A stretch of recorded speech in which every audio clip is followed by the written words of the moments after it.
નમસ્કાર, weather analysis સાથે હું છું પાયલ અને ગુજરાતમાં હવે ઠંડી ધીરે ધીરે ઓછી થઈ જશે. ગરમીની શરૂઆત અને ભયંકર ગરમીની શરૂઆત થવાની છે. આ બધાની વચ્ચે હવામાન વિભાગ અને અલગ અલગ જે એજન્સી છે એવું કહી રહી છે કે હોળી પહેલાં વરસાદની પણ સંભાવના છે. ક્યાં વરસાદ પડશે, ગુજરાતમાં તાપમાન કેવું રહેશે, એની વિસ્તારથી વાત કરીએ. અત્યારે હવામાન વિભાગની વેબસાઇટ પર જે રીતના મેપ બતાવે છે, જે સેટેલાઇટ મેપ હોય છે, એ પ્રમાણે તમે જુઓ કે સતત વેસ્ટર્ન ડિસ્ટર્બન્સ જે છે એ જમ્મુ કાશ્મીર અને ઉપરના જે પ્રદેશો છે ત્યાંથી પસાર થઈ રહ્યા છે. અફઘાનિસ્તાનની આસપાસ અત્યારે વધારે વેસ્ટર્ન ડિસ્ટર્બન્સ છે જે ધીરે ધીરે આગળ વધશે અને એના કારણે જે પવનની ગતિ છે એ પણ બદલાવાની સંભાવના છે. અત્યારે ગુજરાતમાં પવનનો જોર પણ તમને વધારે દેખાતો હશે, ધીરે ધીરે ઓછો થઈ જશે, પણ ઉપરના પ્રદેશોમાં સતત 3 થી 4 વેસ્ટર્ન ડિસ્ટર્બન્સ અલગ અલગ પસાર થશે અને એના કારણે ત્યાં હિમવર્ષા થવાની સંભાવના છે.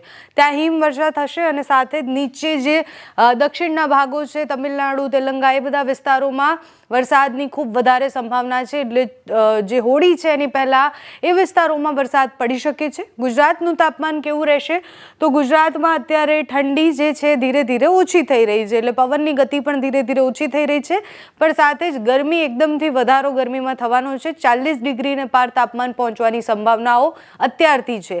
માર્ચનું બીજું અઠવાડિયું અને બીજું અઠવાડિયું ખૂબ ભયંકર રહેવાનું છે. 9 તારીખથી તમને વાતાવરણમાં એકદમથી વધારે પલટો જોવા મળશે, કારણ કે જે ઠંડીનો અનુભવ આપણને સવારે અને રાત્રે થતો હતો એ અનુભવ હવે નથી થવાનો, કારણ કે આખો દિવસ ખૂબ વધારે ગરમી પડવાની છે.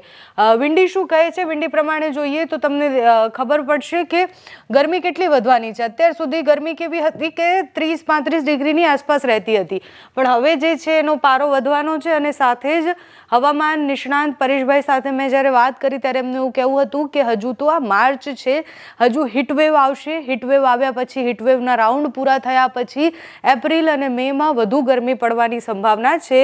45 ડિગ્રીને પાર જઈ શકે છે એવી સંભાવના પણ છે પારો. એટલે ગરમીથી આપણે ખૂબ વધારે સાવચેત રહેવાનું છે. દિવસની શરૂઆત થાય એટલે એકદમ થોડું ઠંડુ ફીલ થાય, એના પછી બપોર પડતા સુધીમાં 33, 34, 35 ડિગ્રી સુધી તાપમાન પહોંચે છે.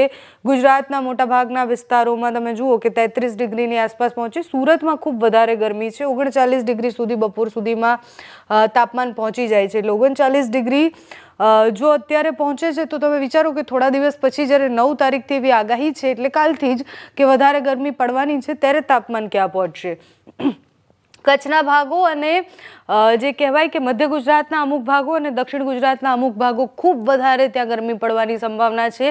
એટલે ત્યાં ગરમીમાં પારો જે છે એ વધવાનો છે અને સાથે જ જ્યાં વરસાદ પડવાનો છે, એટલે જ્યારે ઉપરના પ્રદેશોમાં હિમવર્ષા થતી હોય, નીચેના પ્રદેશોમાં જ્યારે વરસાદ પડતો હોય, ત્યારે વચ્ચે એટલે મધ્યપ્રદેશ, ગુજરાત, રાજસ્થાન, આ બધા વિસ્તારોમાં એની અસર થોડી જોવા મળે. લૂ લાગવાની સંભાવનાઓ પણ છે. એટલે પવનની જે ગતિ છે, ગરમ પવન જે છે એ પણ આવવાના છે, એટલે એનાથી પણ બચવાનું છે. અત્યારે 9 તારીખથી લઈ અને 19-20 તારીખ સુધી તાપમાન આવું જ રહેવાનું છે, એટલે ગરમીથી આપણે બચવાનું છે. વેસ્ટર્ન ડિસ્ટર્બન્સ જેમ જેમ સતત પસાર થતા રહેશે એમ પણ વાતાવરણમાં ચેન્જીસ આવતા રહેશે. અત્યારે વાતાવરણમાં તમે જુઓ કે ઉપર તમને દેખાતું હશે કે આ બધી જગ્યાએ હિમવર્ષા થવાની છે. નીચેના પ્રદેશો જે છે, તમિલનાડુ, તેલંગા, એ બધી જગ્યાએ વરસાદ પડવાનો છે. અને વચ્ચે તમે જુઓ 10 તારીખ સુધીમાં તાપમાન, અમદાવાદનું તાપમાન જ 39-40 ડિગ્રી સુધી પહોંચવાની સંભાવના છે. 9, 10, 11, 12, 13, 14 તારીખ સુધી તો આ સ્થિતિ રહેવાની જ છે. એના પછી પાછું વાતાવરણ બદલાશે, થોડીક ગરમી ઓછી થશે અને પછી પાછું હીટ વેવ જે છે એ આવવાની સંભાવના છે. હવામાન નિષ્ણાંત પરેશ ગોસ્વામી સાથે જ્યારે વાત કરી ત્યારે એમનું એવું કહેવું હતું કે આ વખતે ગરમી જેમ દર વખતે ગરમી રેકોર્ડ તોડે છે, આ વખતે પણ સંભાવનાઓ છે જ કે આ વખતે વધુ ગરમી પડી શકે છે. આ ઉનાળો જે છે, ઉનાળામાં જે પહેલાં ગરમી પડતી હતી એના કરતાં વધારે ગરમી પડશે. એના કારણો વૃક્ષોથી લઈને જેટલી પણ વસ્તુઓ છે જે આપણી આસપાસ આપણે જોઈએ છે કે આપણે જે રીતના વસ્તુઓ ઉપયોગ કરીએ છીએ એના કારણે પણ ગરમીમાં સતત વધારો થઈ રહ્યો છે. તમે ઘરની બહાર નીકળો, તમે વાહન પર જતા હોય તો તમને ખ્યાલ આવે કે જેટલી ગરમી તમને ગામડામાં ટેમ્પરેચર ઓછું હોય છતાં પણ ત્યાં ગરમી એટલી બધી નહીં લાગે, પણ તમે જો શહેરના રસ્તા પર નીકળશો તો તમને વધુ ગરમી લાગશે. એટલે એસીનો સતત ઉપયોગ આપણે કરીએ છીએ, આપણે અલગ અલગ વાહનોનો ઉપયોગ સતત કરીએ છીએ, જેટલા માણસો ઘરમાં છે એટલા જ વાહનો, એનાથી વધારે વાહનો ઘરમાં છે. આ બધી જ અસર બહુ જ લાંબા સમયથી ચાલી આવતી આ પ્રક્રિયાને કારણે હવે ગરમી અને હવે જે આપણા તાપમાન છે એમાં ખૂબ વધારે બદલાવ થયો છે. આપણે એ જોયું છે કે ગરમીમાં પણ વરસાદ પડ્યો હોય, શિયાળામાં પણ વરસાદ પડ્યો હોય, બદલાતા વાતાવરણ અને બદલાતી જે ઋતુચક્ર છે એના કારણે ખૂબ વધારે અસર થતી હોય છે. ઉનાળામાં પણ આપણે જે બધું કર્યું છે એના કારણે આપણે ગરમી વેઠવાની છે. આ વખતે પણ 45 ડિગ્રીની ઉપર પારો જવાની સંભાવના છે, એટલે આ વખતે પણ ભયંકર ગરમી પડવાની છે.